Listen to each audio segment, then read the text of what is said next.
Welcome to Campus Cast, the official podcast of the British School.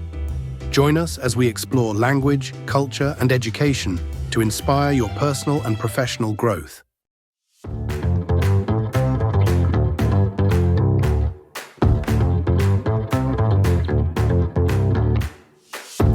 Back actually because you are a friend of British School Bassano. Back in 2015, I was contacted by a bank in Abu Dhabi. Abu Dhabi is the capital of the United Arab Emirates, and it's a big financial center in the Middle East and Africa region. So their idea was to incorporate elements of hospitality and client experience in their lines.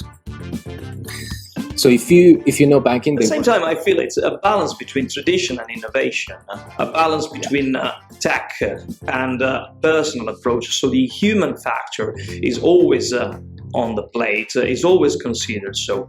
And at the same time, though, you try to interact and get an insert of something totally new. Very interesting to actually see that the whole staff was involved, and the training was an ongoing thing, even for those who you would believe were already done and arrived in terms of what is the brand heart, the brand culture. Okay, that's an extremely interesting approach and an extremely interesting experience that you actually.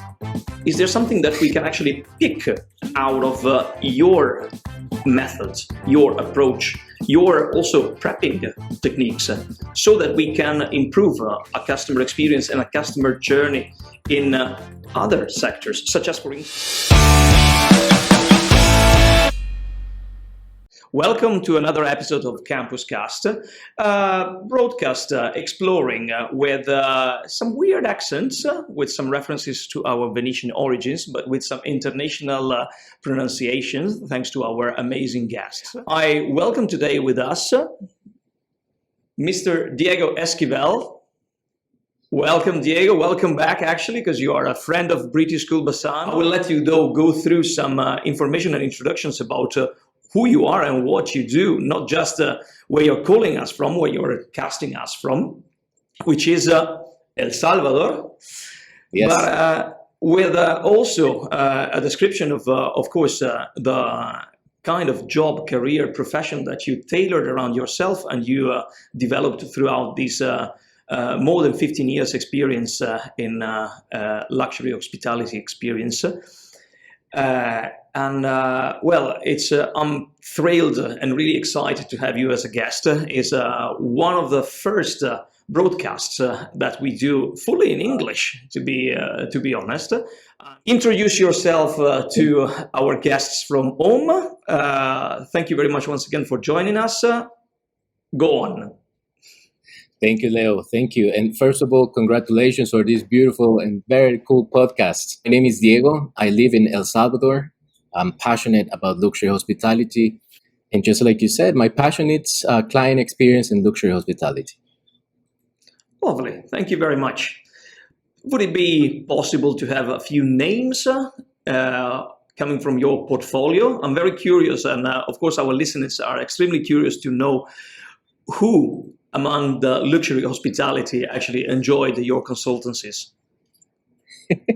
Well, there are a few brands in Middle East and Africa, and also in the States and mainly in the Caribbean.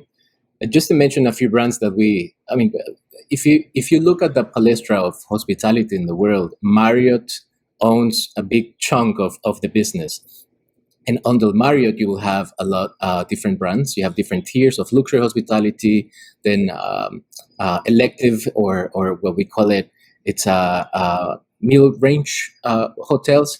And we also have different companies that are not particularly in the hospitality or in the hotel business, but we also help them and have a nice relationship with them. And the next question is, how did you get there? What is your path from, I would guess, studies, and I would get some training, but I would get also some development of, as you mentioned it, your interest and your passion into something which is something providing you and making you a living nowadays on a very top hand of the market. Yeah. Well, I started my career in Switzerland. There's a beautiful school in a little city that is it's called Le Bourget in the Canton de Vaud in Switzerland, and it's a beautiful hospitality business school with a lot of international students from all around the world.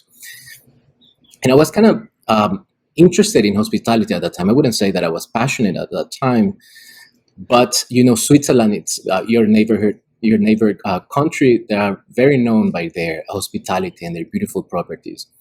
So when I was there, I started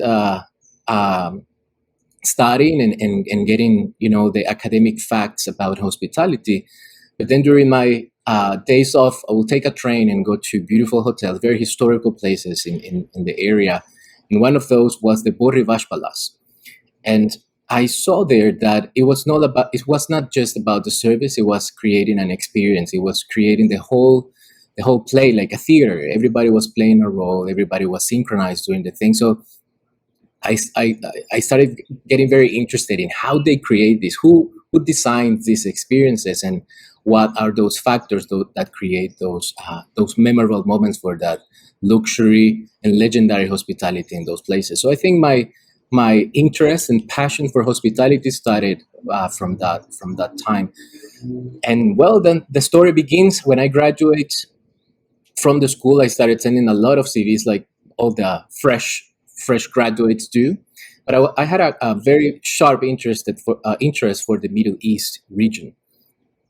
Back in the 2009, 2010 years, there was a lot of development of hotels, name it Dubai, Abu Dhabi, Bahrain, Oman, and Doha, Qatar. So I started sending CVs, and I think they thought I was a computer virus or some sort, because everybody has my CV. A virus called Diego Esquivel. Everybody has my CV and application on those days. So I finished my internship in Switzerland in a beautiful club. It's a sports club in Geneva. And right after that, I got an internship in America. I didn't get it the first time in the Middle East.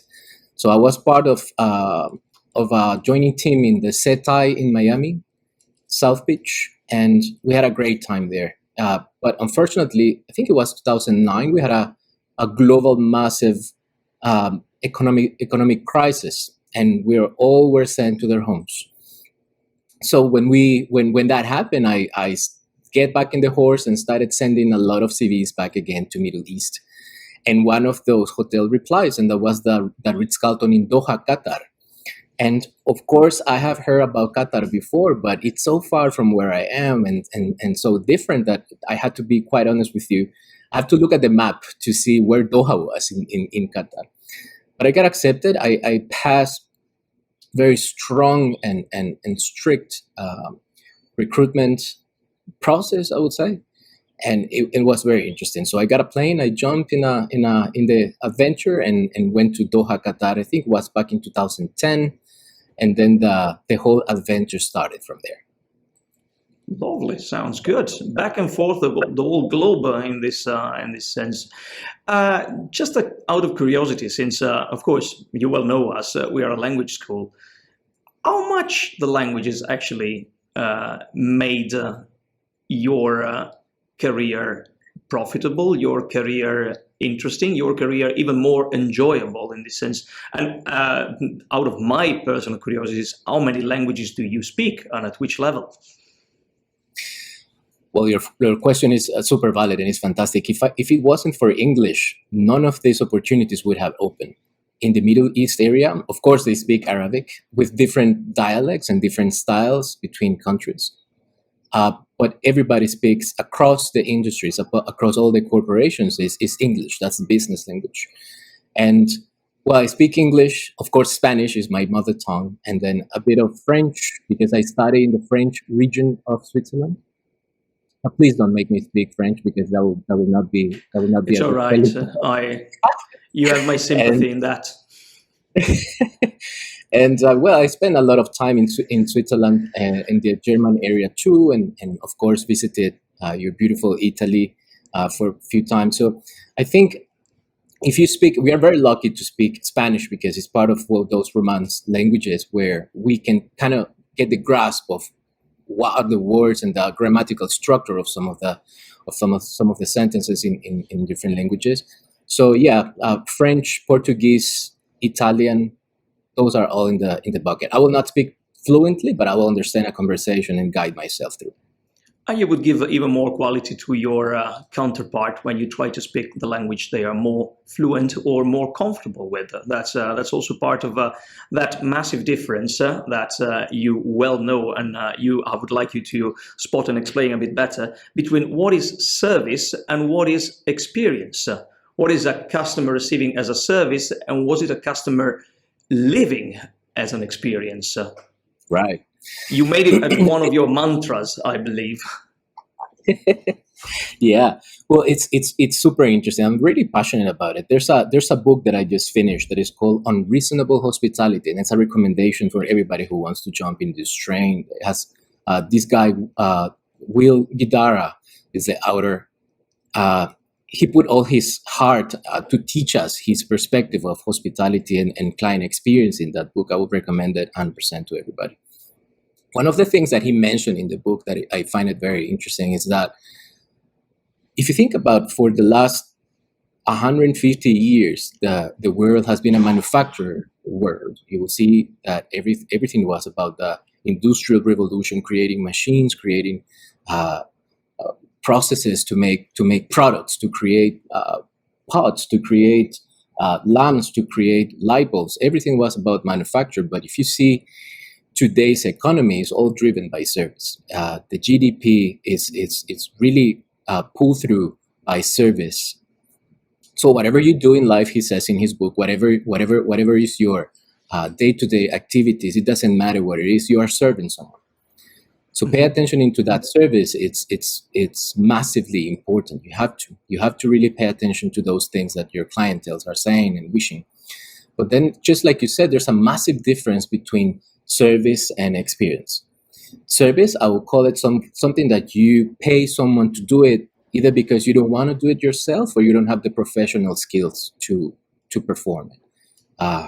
To go to the doctor, for example, to operate yourself, or to, in another instance, would be to wash my car or to tidy up my apartment. All those things can be done by us, and those are services. But experience, it's something that has to have this surprise factor to you. You cannot create which key elements do you need to develop, or at least keep in mind to actually provide an experience and not just a service? And what is a memorable experience? What is going to be an experience that I will actually carry with me in my memories for possibly the rest of my life? Give us your secrets. It's not that simple. So you will have to really pay attention to what is it that your clients feel and experience when they visited you. You have to put yourself their shoes. You have to walk their path. You have to develop that.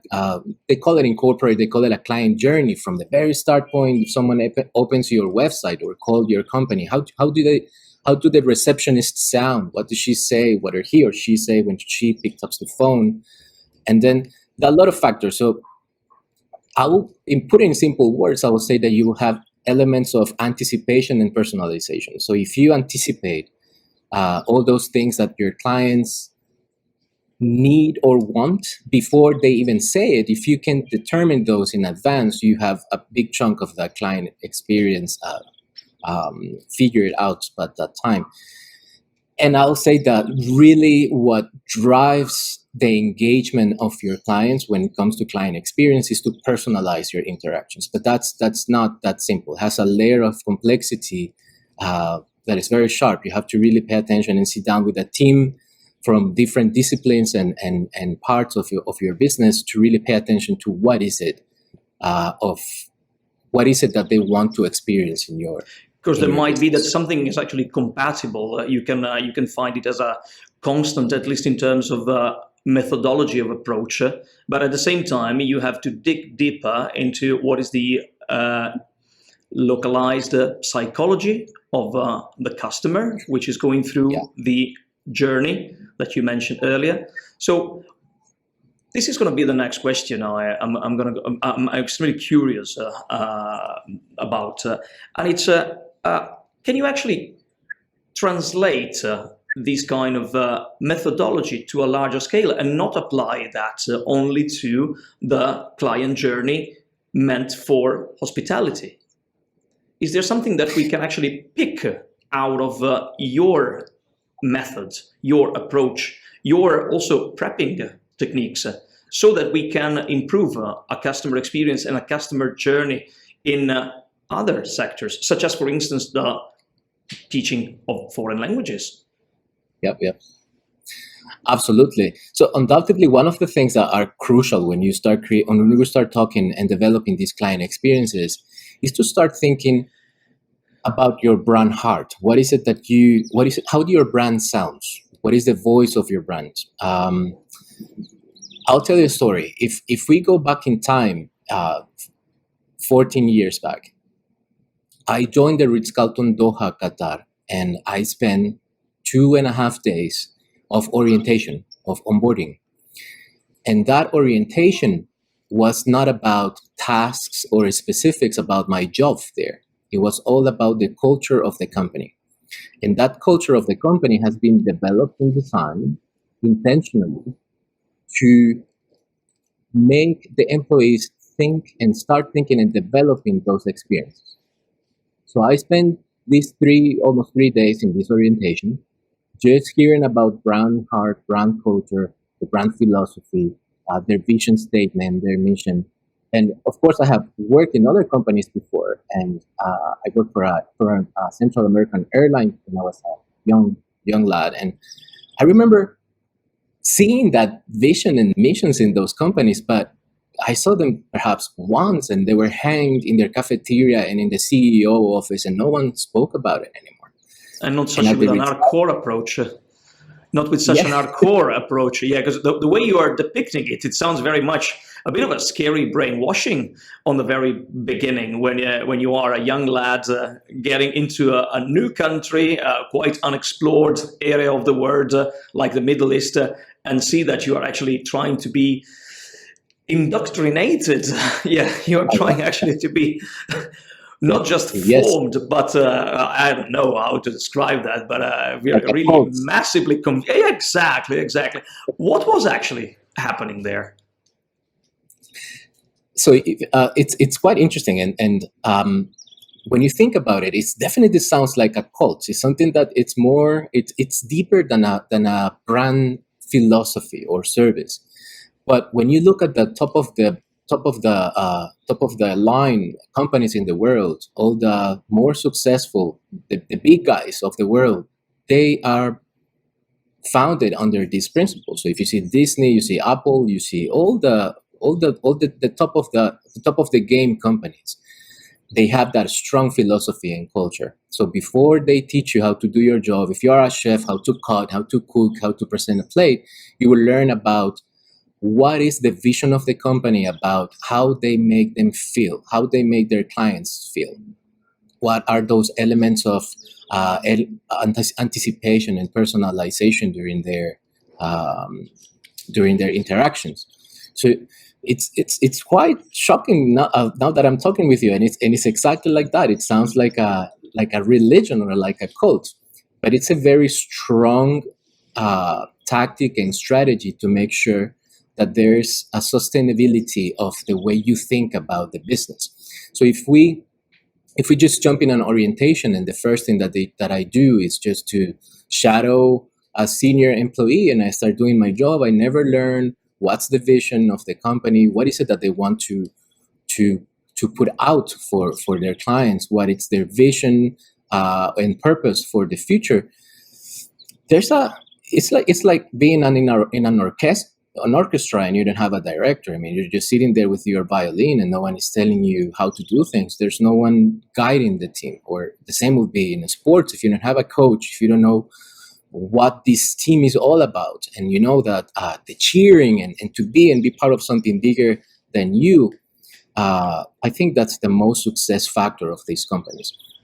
And the story unfollows like this. When I finished those 3 days of orientation, the first day of work, I saw the general manager standing next to his head of finance, next to the head of HR, all the Olympus, all the top leading team. They were standing there with their Credo card, enlivening that philosophy, that brand philosophy. So just to put an example, there's one thing that's one value that it says, the Ritz-Carlton is a place where genuine care and comfort of the guest is the highest mission. So that's one statement. The highest mission is the guest comfort and the well-being. So whatever you do, even if you are an engineer, if you're in landscaping, you are in sales, you are in marketing, you are in finance, it doesn't matter. Your final job, the final destination of your journey is to make sure that your clients have 100% of your attention all the time. So I'm thinking, if I spend these 3 days in this orientation and I'm having all this brand philosophy, esoteric, call it, something that is abstract, and then the first day of work, I'm seeing the heads of this place enlivening those things and talking about, so how are we going to make sure that we do this? What are the real life scenarios where we can apply this culture? That was very shocking, and that was, for me, a transformative way of thinking about a company.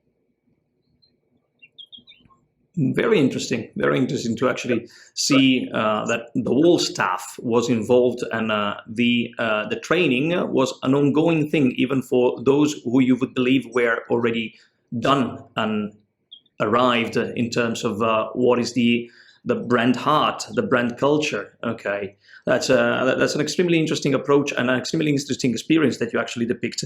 Do you have some other experiences which actually bring us what is a success of giving a strategy to a brand which actually points and targets the experience, the platinum experience of a customer, or as you said, the final destination of the service provided, of final destination of the experience provided?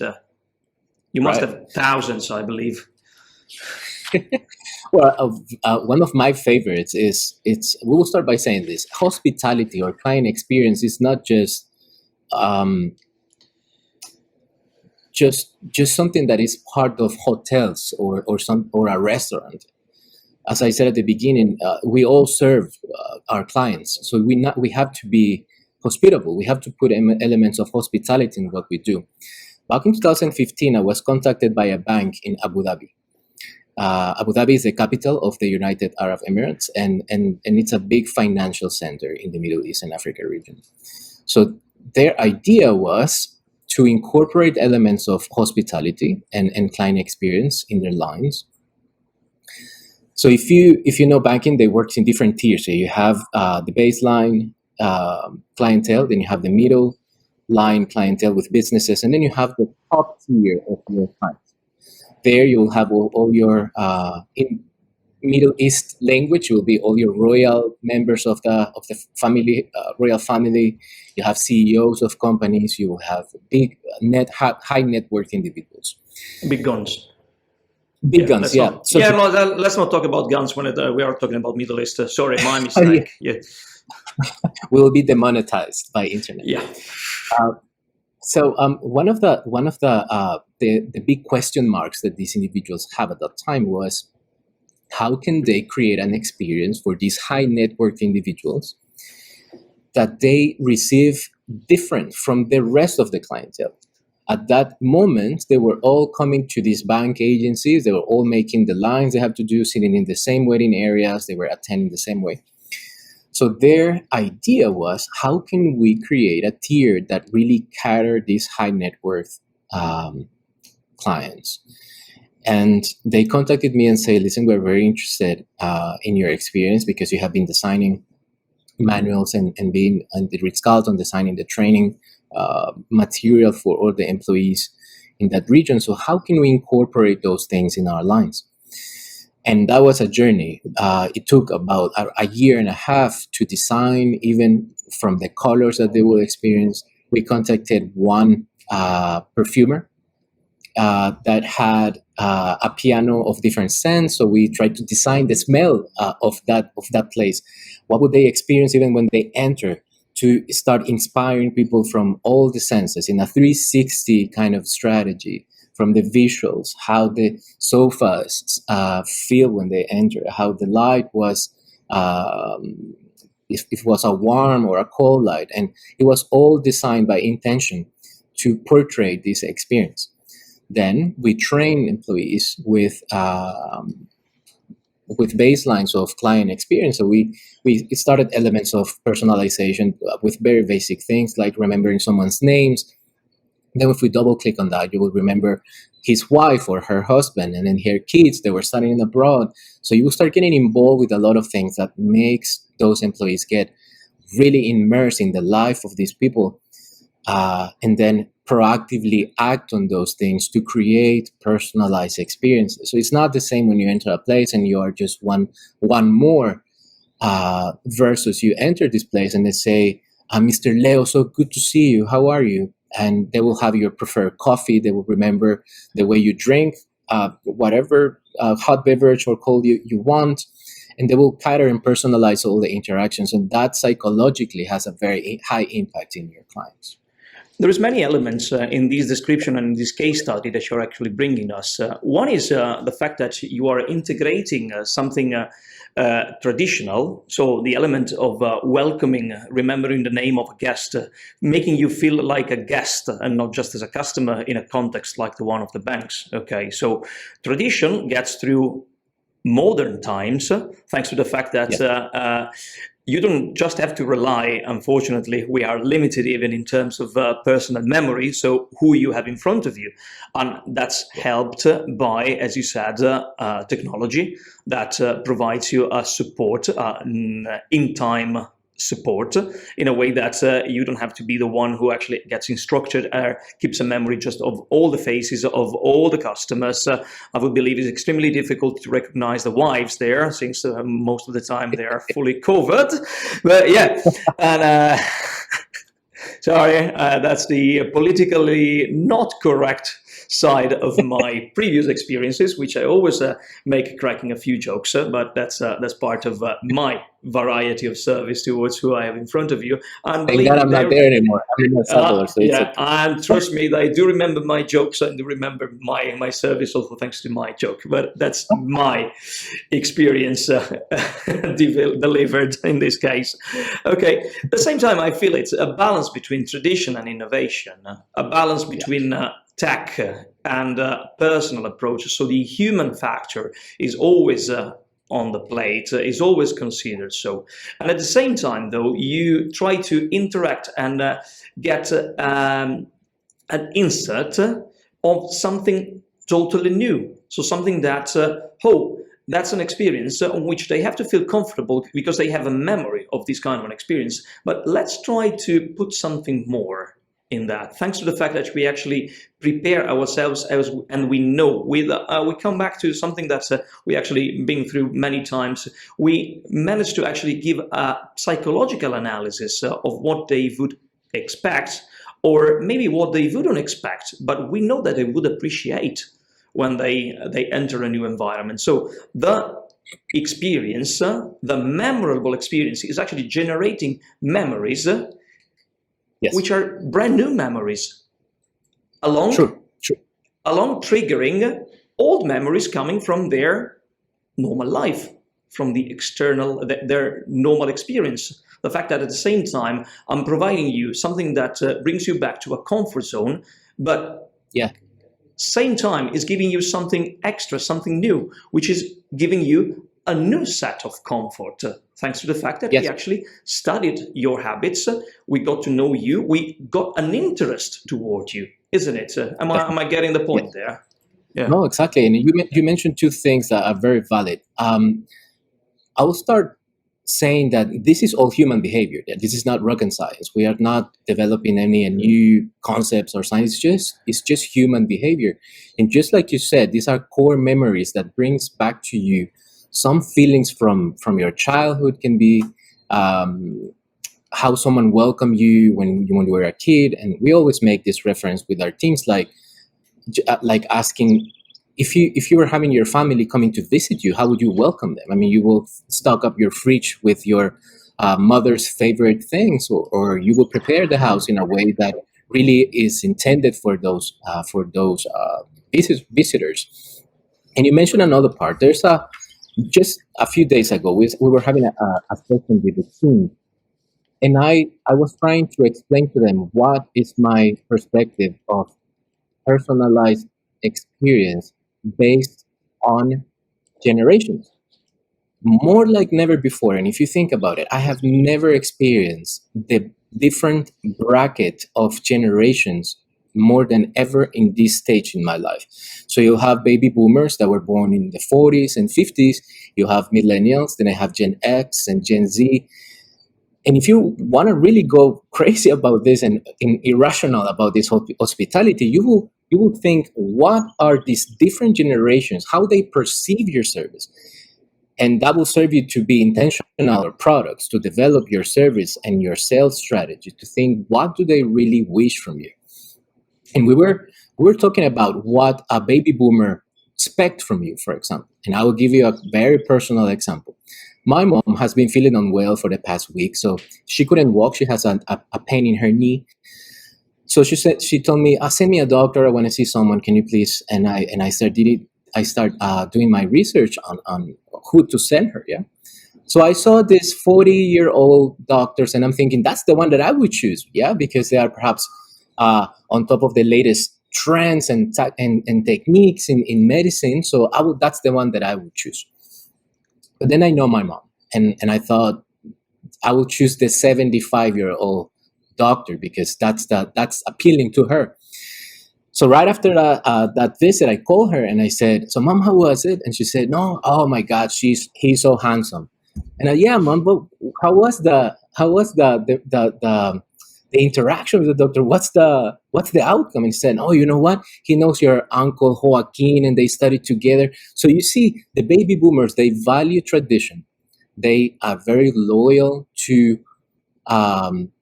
conservative way of seeing things. And your strategy to personalize interactions with those individuals, you have to pay attention to these things. And then if we go to a millennial, which is we live without internet and with internet, we still value some face-to-face interactions. We still value some tradition, but we also like technology. We like technology integration when we go into a place. We like our Wi-Fi to be fast. So we like those things. And then you have Gen Z, which I'm still trying to learn. I have 2 books here that I need to finish about that. And that has to do with how to portray your business in modern days. I was talking to someone recently and they say, "Do you have TikTok?" And I said, "No, why would I have that?" And their faces were like, "What are you doing there?" Everything is selling through TikTok. You have these kids doing their videos, putting some makeup on or using shampoo. They don't even sell things, but they have all the link in the background to buy these things. So you have to be very intentional when it comes to generations in service too. You have to pay attention what are the things that are important for those different generations. So exactly like you said, we have to think about client experience from the technology side too. And the way you remember these personalized factors of service. Just to give you an example, the Ritz-Carlton has this system where if you are at the Ritz-Carlton in Alexandria, Egypt, and you sit down there for 4 or 5 days, you are in a business trip, and every day you order a double espresso with almond milk warm on the side. Every day you order the same thing. That's your preferred drink in the morning. Someone will pay attention and write down that specific personalized factor of you, and they will record it in a system. Let's say your company sends you next month to the Ritz-Carlton Marina del Rey, San Francisco in California. Someone will serve you that coffee without you even asking. They will know what side of the bed you sleep, to put the sleepers in the night and to make the turn down service. They will address you by name.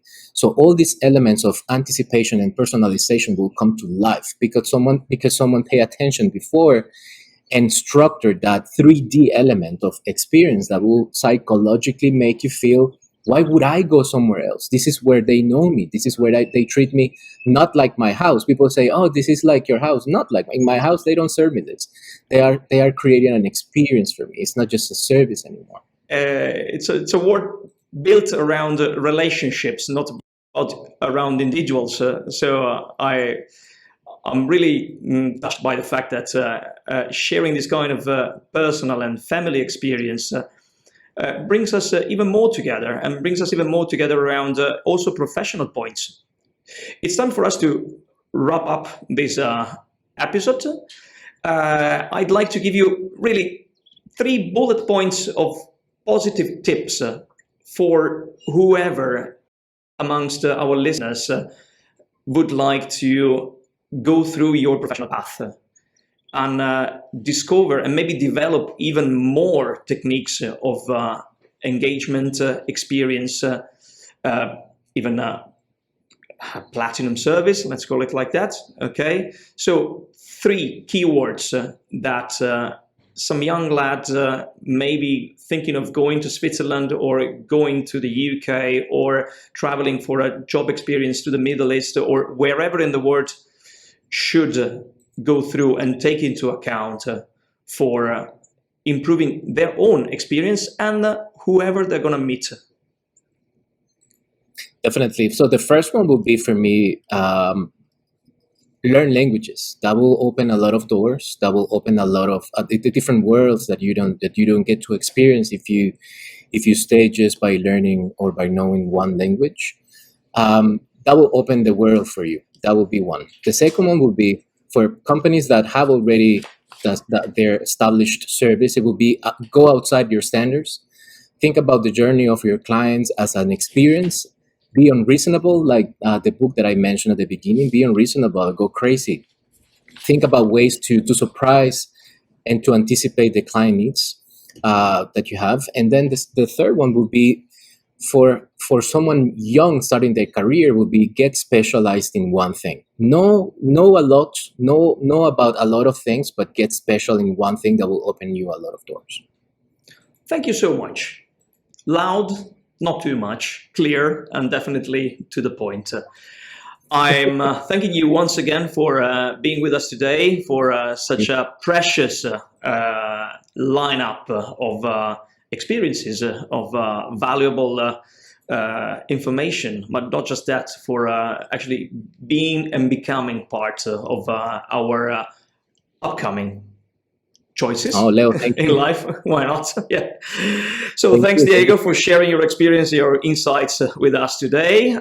From British School Bassano, another episode of Campus Cast is turning to an end. We thank you, Alchimia Venete and Kawabunga Produzioni, for the technical support behind the microphones and behind the cameras. And see you again on another episode of Campus Cast. Our best to our guest, Diego Esquivel. Thank you so much. Thank you for having me. Pleasure to see you anytime. And thanks so much to you indeed. Have a great day and a good weekend coming around the corner. Bye. Bye-bye.